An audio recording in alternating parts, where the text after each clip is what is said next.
Okay, go. So, Brian, what do you know about optics? I know it's about pictures, and that's about it. Thank you for It's that gold. amazing knowledge. Okay, go. So we're here in the Portage Tech Center, looking for unsuspecting kids. Don't know anything about how to manage a picture. And we're here to teach. Come with me.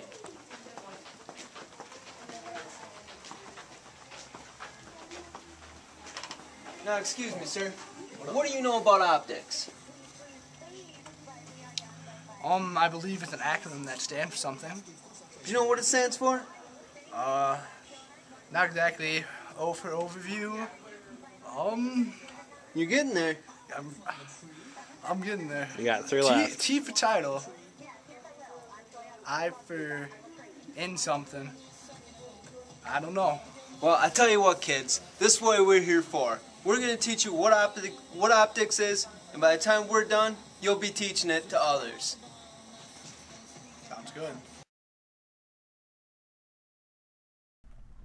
What does OPTIC mean? OPTIC is an acronym. The letters all stands for words. Cody, what in the wide world could O possibly stand for? Please share your wisdom, impart your knowledge onto us so that we can then be knowledgeable and wise and powerful just like you. Well, I'll tell you what there, Tater. O done did stand for the overview. What about P? P stands for them parts. And how about T? T, that's your done did title right there. I don't know what you just said, but let's move on to I. I is them interrelationships. And how about C? C is your done conclusion. Well, gee willikers, it all just makes sense now, doesn't it? Thank you so much, Cody. Overview. The first step in the amazing process of optics. It's the one that starts with O. So, Cody, how do we start with the overview? Please explain to us.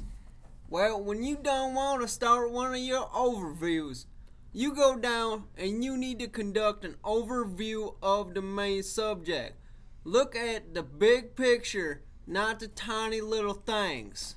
Thank you, Cody, for sharing your knowledge again. The key part of this is to just stay not specific and just real general, like kind of like your brain. You don't know a lot of specific things. It's more just, you know, all floating around in there and big old empty noggin. Now come on, man. Now, Larry, can you tell me about them parts that you use?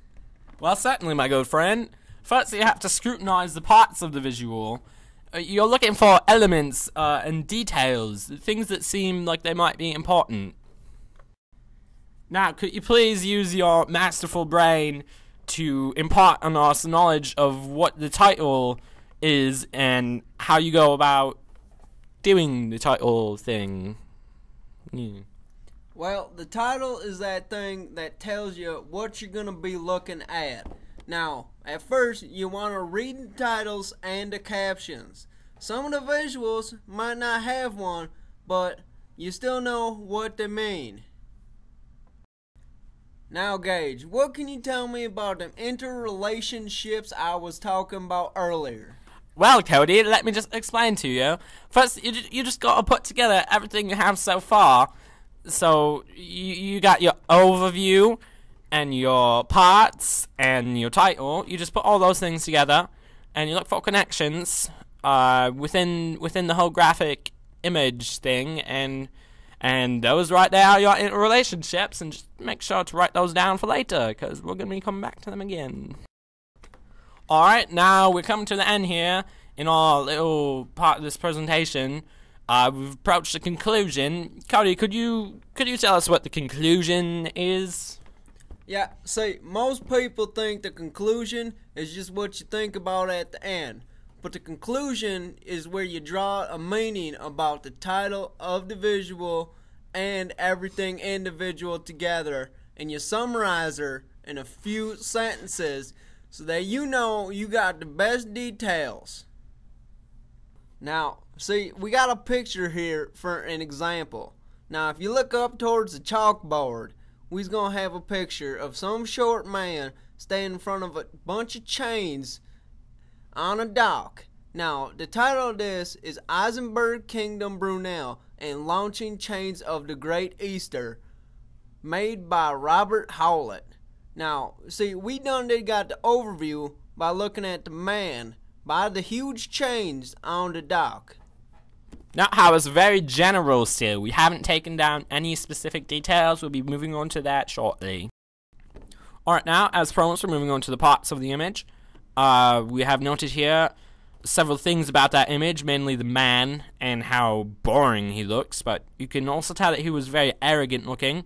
Also noting the boat chains, you know, very steely and powerful, standing on a dock, and you can see the contrast from his watch chain, very small chain, compared to the large boat chain behind him. And you also notice the clothing, you know, he looks very professional, and it's professional looking. Also, we have the boots and his cigar. You know, people smoked those days before they knew it was bad for you. You know, they didn't have a handy DARE program to, you know, tell you how bad and nasty it was and those sorts of things. But he's also wearing a suit. It looks pretty comfortable and very, very sexy. Well, kids, now is the best part. We got our interrelationships, the things that go on in the picture.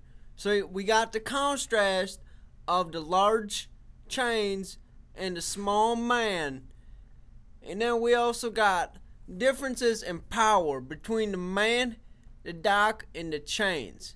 See, the dock's strong, but it's also dirty and disgusting, where the man, see, he's all in them fancy clothes. And he's looking kind of arrogant. See, if you look at the way he's posed in his little suit, he thinks he's got a lot of power compared to them chains, but we don't know he ain't. Kind of like Cody thinks how he's just cool as shit, don't you think? Now it's time for our conclusion. See, a man's impact can be much more immense than what would be judged by his size alone, especially them little shoes that Fancy Pants is wearing over there. Also, that a man's power is not relative to the forces that get in his way. That's very evident in the obnoxiously, ridiculously, and unnecessarily large chains just hanging behind him. And a man can overcome obstacles just by the sheer power of will. And finally, that a man sets his own limits relative to what he believes he can conquer. Anything to add about the conclusion, Cody? Well, that's about all we got for our conclusion. But I'm going to tell you what, we got to thank Mr. Matt Lucas for coming over here and doing a little part of this for us. And we're just going to finish it off right here with Gage. Alright, I'm also going to thank him very much. He really contributed. Thank you for being an audience for this beautiful presentation. I have really put in a lot of blood, sweat, and tears here, and that is no exaggeration.